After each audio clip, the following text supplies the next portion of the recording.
आपका आज की कक्षा में। और आज हम एक नया अध्याय शुरू करने जा रहे हैं, पाठ 20, ईर्ष्या तू ना गई मेरे मन से। पाठ पर आने से पहले थोड़ा सा हम आपसे जानना चाहेंगे कि मनुष्य का विकास किसके द्वारा होता है, किन गुणों के द्वारा मनुष्य का विकास संभव हो पाता है। ऐसे कौन से गुण होते हैं मनुष्य के अंदर, क्या कहेंगे हम उन्हें? सकारात्मक विचार, सकारात्मक विचार, और कुछ अपने कार्य के प्रति संपूर्ण समर्पण, कार्य के प्रति समर्पण, अपने ऊपर विश्वास। ऐसी बहुत सारी चीजें होती हैं जी। पूरी निष्ठा से काम, निष्ठा व ईमानदारी से कार्य करना, और इन सभी चीजों को हम कुल मिलाकर कहेंगे सद्गुण। ये होते हैं सद्गुण, यानी कि मनुष्य के अच्छे गुण, जितने भी अच्छे गुण होते हैं उसके माध्यम से ही व्यक्ति अपनी राह बनाता है और एक अपने लक्ष्य तक वो पहुंच पाता है। वहीं दूसरी तरफ कुछ ऐसे विकार भी होते हैं। सद्गुणों में आप कौन कौन सी चीजें गुण गिनोगे? कौन से होते हैं सद्गुण? आपने बहुत सारी चीजें भी बताई, और कौन सी चीजें आप इसमें जोड़ना चाहोगे? सद्गुण, अच्छे गुण, और कोई गुण है आपके पास? दया है, करुणा है, प्रेम है, अहिंसा है, न्याय है, भाईचारा है, सत्य है, परोपकार है, संयम है। कुल मिला के जो आपने भी बातें कही वो भी हम इसमें जोड़ सकते हैं, या वो पहले से इसमें जुड़ी हुई है। ये सभी बातें सद्गुण कहलाती है और मनुष्य के विकास में एक अहम भूमिका अदा करती है सद्गुण। तो आज का हमारा विषय है ईर्ष्या। ईर्ष्या वास्तव में होती क्या है? जैसे कि आप एक तस्वीर देख रहे हो, ठीक है, दो आदमी इसमें आपको नजर आ रहे हैं और दोनों के हाव भाव भी आपको नजर आ रहे हैं। चेहरे के भाव से इसमें पता लग रहा है कौन किससे ईर्ष्या कर रहा है, कौन किससे ईर्ष्या कर रहा है। जी, लड़की लड़के से ईर्ष्या कर रही है। आप सोच सकते हो किस बात को लेकर ईर्ष्या हो रही है? किस बात को लेकर? क्योंकि सर लड़की के पास बड़ी गुल्लक है और सर उसके पास छोटी। बिल्कुल सही। ईर्ष्या का कारण यहाँ पे साफ नजर आ रहा है कि जो इसके पास गुल्लक है वो छोटा है और इनके पास बड़ा है, और कहीं ना कहीं ईर्ष्या का भाव जागृत हो रहा है कि काश ये मेरे पास होती। यही है ईर्ष्या का जन्म, यहीं से ईर्ष्या जन्म लेती है। और भी कुछ तस्वीरें हमारे पास है, शायद यहाँ भी कुछ ऐसा भाव नजर आ रहा है, और किसमें भाव नजर आ रहा है ये साफ साफ इस तस्वीर के माध्यम से दिख रहा है। और एक तस्वीर आपके पास है, ये शायद आपसे बहुत कुछ जुड़ा हुआ है, बहुत करीब है आपके घर में भी अगर छोटे भाई बहन है, आपसे छोटा भाई या बहन आपकी है, शायद आपको लगता है आपके माता पिता उससे ज्यादा स्नेह करते हैं, आपको कहीं ना कहीं वो किनारे कर देते हैं। वहां आपके मन में एक भाव जागृत होता है, वो है ईर्ष्या। आपको लगता है कि मुझे तो कोई पूछता नहीं है, वो भी ईर्ष्या है, वो भी ईर्ष्या का एक छोटा सा जन्म वहां पे हुआ है। अब पाठ पर आते हैं, ईर्ष्या ना गई तू मेरे मन से। ये ऐसा भाव है जो शायद हर एक व्यक्ति विशेष के मन में रहता है। कोई भी व्यक्ति इससे अछूता नहीं है, कोई भी इससे बच नहीं पाता है। और ईर्ष्या का हम कहें तो अच्छा या बुरा दोनों पहलू इसके सामने आएंगे, दोनों पक्ष हम देखेंगे। ईर्ष्या से कौन सी बुराई होती, क्या क्या इसके नुकसान है। वहीं अगर ईर्ष्या का एक अच्छे वाला पक्ष हम ले तो कैसे हम अपने लक्ष्य की प्राप्ति कर सकते हैं। ईर्ष्या का अर्थ सबसे पहले जानेंगे, ईर्ष्या होती क्या है। ईर्ष्या का सामान्य अर्थ है द्वेष, जलन, नकारात्मक भावना। अब ये द्वेष क्या होता है? द्वेष से हम क्या समझते हैं, क्या होता है द्वेष? कोई भी किसी के जहन में कोई विचार है, द्वेष, मैं उससे द्वेष करता हूं या वो मुझसे द्वेष करता है।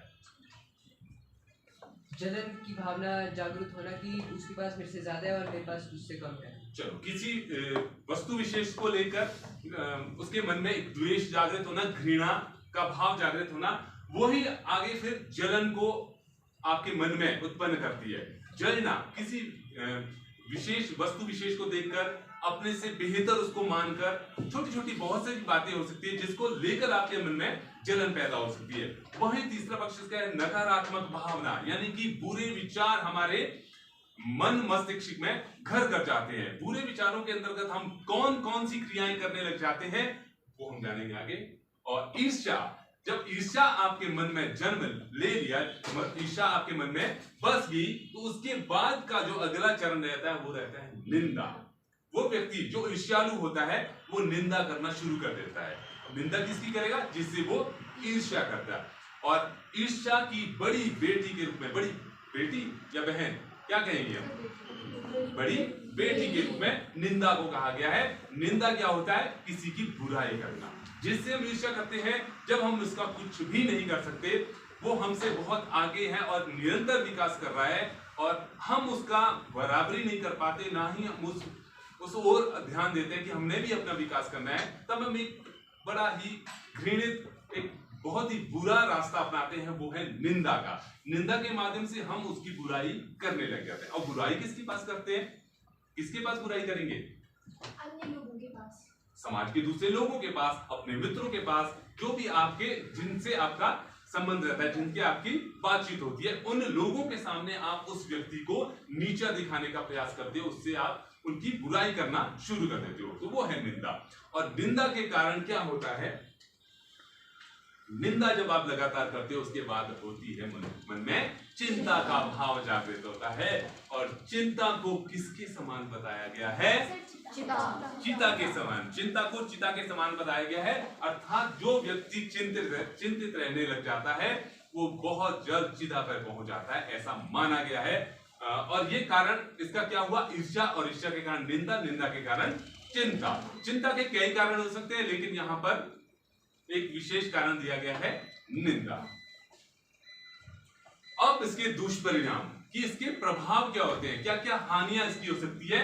इससे व्यक्ति दुख व चिंता से ग्रसित हो जाता है, वो अपने विकास की ओर ध्यान नहीं दे पाता, वो निरंतर दूसरों की हानि पहुंचाने के बारे में सोचता है, अपने सुख से कभी संतुष्ट होता नहीं है, वो कभी ऐसा जान ही नहीं पाता जो मेरे पास है वो उससे कभी संतुष्ट होता ही नहीं है, उसे औरों में ही अच्छाई नजर आती है।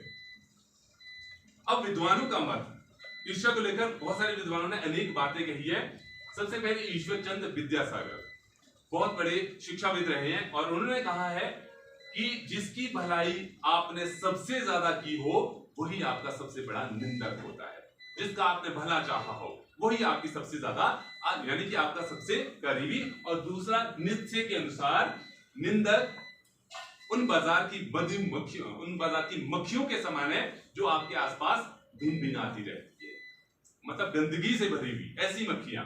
और उन्होंने एक बात फिर से साफ की है कि अगर हमने इन मक्खियों से बचना है तो हमें अपने आप को किनारे करना होगा, यानी कि अपने आप को इनसे दूर करना होगा। क्योंकि किसी भी बड़े कार्य का, कोई भी बड़ा कार्य जब होता है वो केवल बाजार में नहीं होता है, वो कहीं एकांत जगह पर होता है। जितने भी महान कार्य इस संसार में हुए हैं वो एकांत में हुए हैं, भीड़ भड़ा के या इन निंदकों के बीच रहकर कभी भी नहीं हो पाए हैं।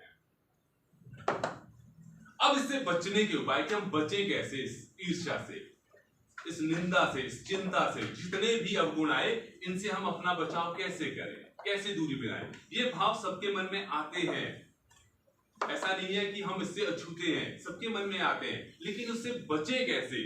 सबसे पहले उन्नत चरित्र, अपने चरित्र को बेहतर बनाएं, अपने सद्गुणों को सुधार करें। आपके अंदर सद्गुण है, आपके अंदर संस्कार है, उन संस्कारों को आप जीवित रखें, उन संस्कारों को आप धूमिल ना होने दें, ऐसा प्रयास करें। तो ये है सबसे पहला इसका उपाय, उन्नत चरित्र। दूसरा इसका है शांत मन, मन को हमेशा शांत रखो, इसको भटकने मत दो।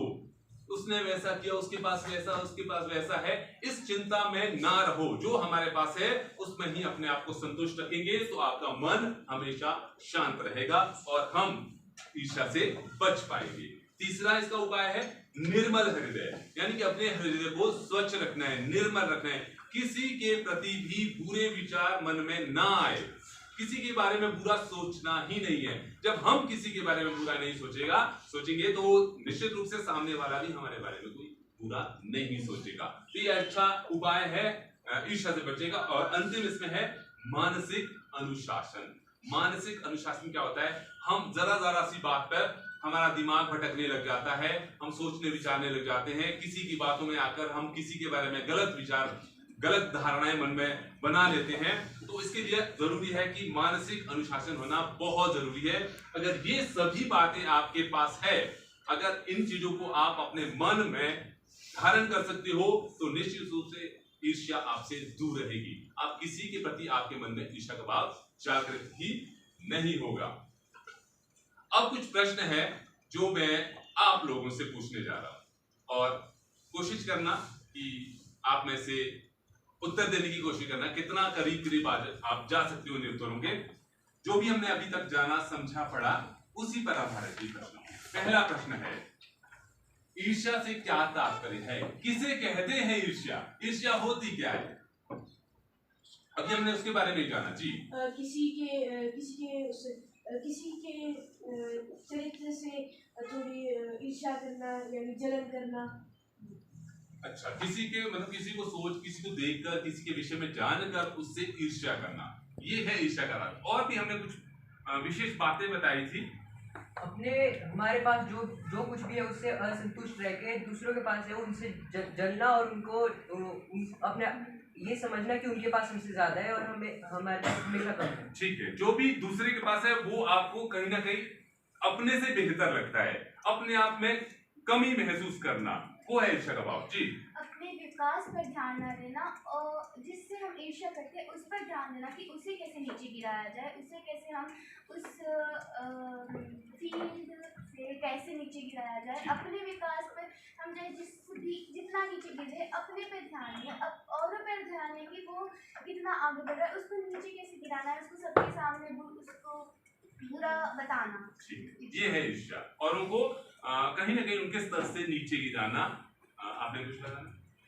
जलन, द्वेष व नकारात्मक भावना। ठीक है, जलन, द्वेष और नकारात्मक भावना, ये हम आरंभ में बता चुके थे, वो है वास्तव में ईर्ष्या। और कहीं ना कहीं जो आपने बातें बताई वो उनसे ही जुड़ी हुई है। दूसरा प्रश्न है, ईर्ष्या के कारण दूसरों को हानि पहुंचाने के लिए वो क्या क्या करता है? अब ये छोटी छोटी बातें, वो क्या क्या करता है, किस तरह की क्रियाएं वो करता है जी? निंदा करता है, वो निंदा करने का कार्य करता है। और निंदा में वो क्या करता है? निंदा का अर्थ क्या है? निंदा किसे कहते हैं? निंदा किसी की बुराई करना। किसी की बुराई करना। किसकी बुराई करना? वो समाज में सभी लोगों की बुराई करता है, सबकी बुराई करता है। किसी एक व्यक्ति विशेष या सबकी बुराई करता है? व्यक्ति विशेष की, यानी कि जिससे वो ईर्ष्या करता है। देखो, वो अगर सबकी बुराई करेगा तो समाज में बुराई करेगा किसके पास? वो एक व्यक्ति विशेष की करता है जिससे वो जलता है, जिससे वो ईर्ष्या करता है। और कहा जाता है कि जो ईर्ष्या होती है ना, वो बराबरी वालों में होती है, समान स्तर में होती है। कभी भी एक करोड़पति या भिखारी के बीच में ईर्ष्या नहीं होगी। एक उद्योगपति है, एक निम्न स्तर का आदमी है, उनके बीच कभी भी कोई ईर्ष्या द्वेष की भावना जागृत नहीं होगी, क्योंकि वो स्तर बहुत दूर का है। जहां पे बराबर का स्तर रहता है वही ईर्ष्या होती है। तो वो निंदा करता है, उसके बारे में बुरी बातें समाज में फैलाता है।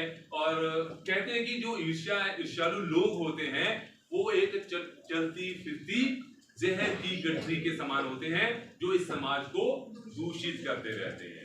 उनको जहर के समान उनकी तुलना की है। अंतिम प्रश्न है, ईर्ष्या से बचने के क्या क्या उपाय है? अभी हमने बताया ईर्ष्या से बचने के उपाय। सर, हमें अपना मन साफ रखना है, अपने लक्ष्य की तरफ केंद्रित रहना है, जिससे हमें दूसरों से ईर्ष्या ना। ठीक है, अपना मन साफ रखें।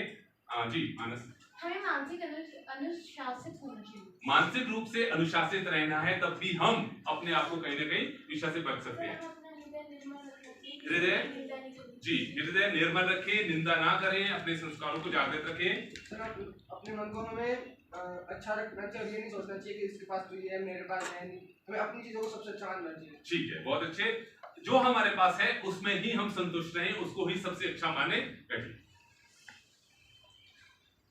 अब इसका आपने इसके आधार पर पाठ का सार लिखना है, ये तो आप कर ही लोगे। और एक क्रिया जो आपने गतिविधि के रूप में इसमें करनी है वो इसमें नहीं है। एक पहला आपने इसमें टी चार्ट एक बनता है, इस टी चार्ट के माध्यम से आपने यहां पे जो ईर्ष्यालु व्यक्ति है, ईर्ष्या या फिर दयावान या फिर कहें कृपालु, एक साधारण व्यक्ति, उसमें अंतर बताना है कि क्या क्या अंतर हो सकता है एक ईर्ष्या व्यक्ति और एक साधारण व्यक्ति में जो किसी से ईर्ष्या नहीं कर सकते।